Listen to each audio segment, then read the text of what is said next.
Olá, passando para compartilhar mais um dos nossos devocionais e discipulado diário. Estamos no livro de Esther, capítulos 5, 6 e 7. Uma história fantástica. Ontem concluímos quando ela começa um jejum e convoca toda a nação a jejuar. E o texto no capítulo 5 vai dizendo que, concluídos 3 dias, ela se apresentou ao rei. E o rei foi favorável, estendeu o cetro para Esther. Eu fico pensando na grandeza de Deus. Pedir, dá-se-vos-á. Bater, abrir-se-vos-á. Todo que pede, ele encontra resposta em Deus. Ele é o nosso socorro bem presente. Não existe absolutamente nada. Não existe nenhuma situação que nós não possamos ser surpreendidos pelo socorro divino. O que nos falta muito não é respostas, é clamor. Clamor. Onde houver um clamor, haverá uma resposta divina. Por quê? Porque Deus é bom. Porque Deus atende, porque Deus é de perto, é próximo. E aqui estava ele, atendendo a oração, o jejum de um povo, a humilhação de um povo, o clamor de um povo diante de uma situação tão injusta. Eles clamaram e Deus ouviu. Isso aqui é fabuloso, isso aqui é extraordinário.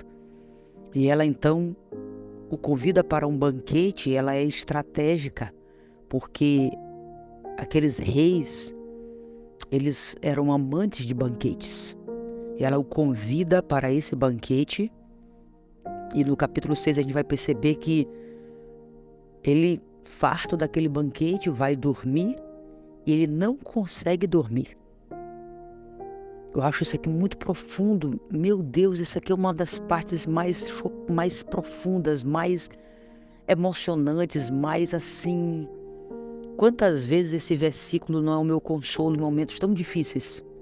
Porque eu penso, olha, tanta coisa para aquele rei pedir, tanta coisa para aquele rei fazer diante de uma insônia.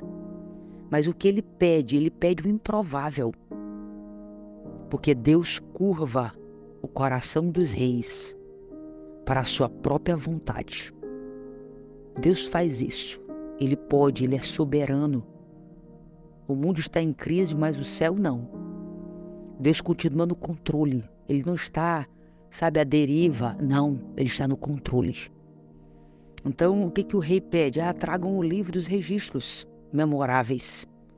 E lá estava escrito e registrado que Mordecai, há um tempo atrás, havia descoberto um trama contra a vida do rei e que ele avisou. E aqui o rei toma conhecimento e o rei pergunta: que honras e distinção se deram a Mordecai por isto? Eles lhe informaram: nada foi feito. E o rei diz: não, nós precisamos honrar esse homem. Então, Mordecai, ele plantou o bem. Passou um tempo e agora ele estava colhendo do bem que havia plantado. Então, isso significa, literalmente, como a própria palavra já diz, tudo aquilo que você plantar, você vai colher. Mordecai plantou bondade, lealdade, honra, e agora ele estava colhendo depois de um tempo, no tempo certo. Deus nunca se atrasa. Nunca. Deus sempre está no tempo certo. No tempo certo. No tempo propício, ele foi honrado. No momento, mais difícil, em que uma forca havia sido preparada para ele, é nesse exato momento que aquele que preparou a forca e que estava com toda uma estratégia maligna para destruir com a vida deste homem, ele mesmo foi enforcado na sua própria armadilha.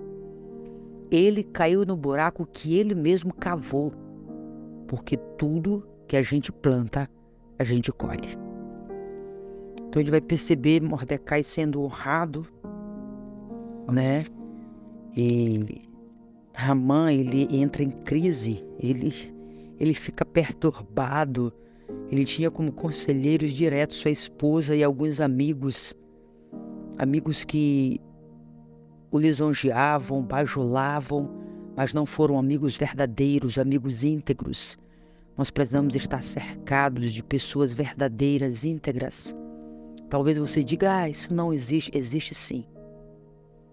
Existe sim. Eu conheço muitas pessoas íntegras, muitas pessoas verdadeiras. Eu louvo a Deus pela oportunidade que tenho de conhecer pessoas íntegras e me cercar delas.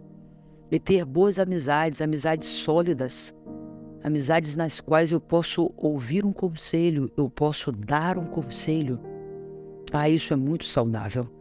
E no capítulo 7, nós vamos perceber então que é revogado aquela lei contra os judeus e o povo adora, festeja, se alegra. Mordecai, ele é honrado, ele se torna o braço direito do rei.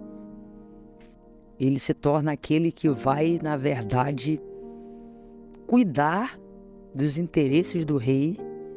No capítulo 8 a gente vai perceber ele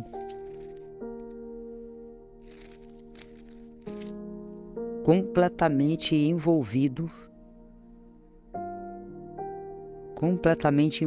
nos trabalhos do rei. Ele vai usar o anel do rei, as roupas.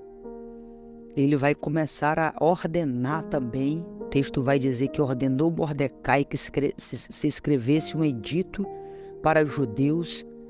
E assim ele vai começar também a lograr de uma vida justa ao lado da sua sobrinha. Por quê?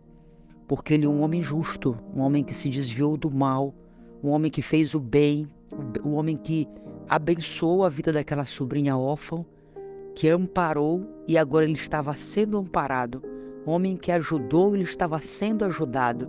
Um homem que honrou e ele estava sendo honrado. Então essas são as lições que nós podemos tirar desses capítulos. Que Deus te abençoe, Deus abençoe a sua vida, que Deus te guarde, que a graça do Todo-Poderoso esteja sobre você, que você não esqueça, aquilo que você plantar, você vai colher. Então que você plante coisas boas e você vai ter muitos frutos. Deus te abençoe.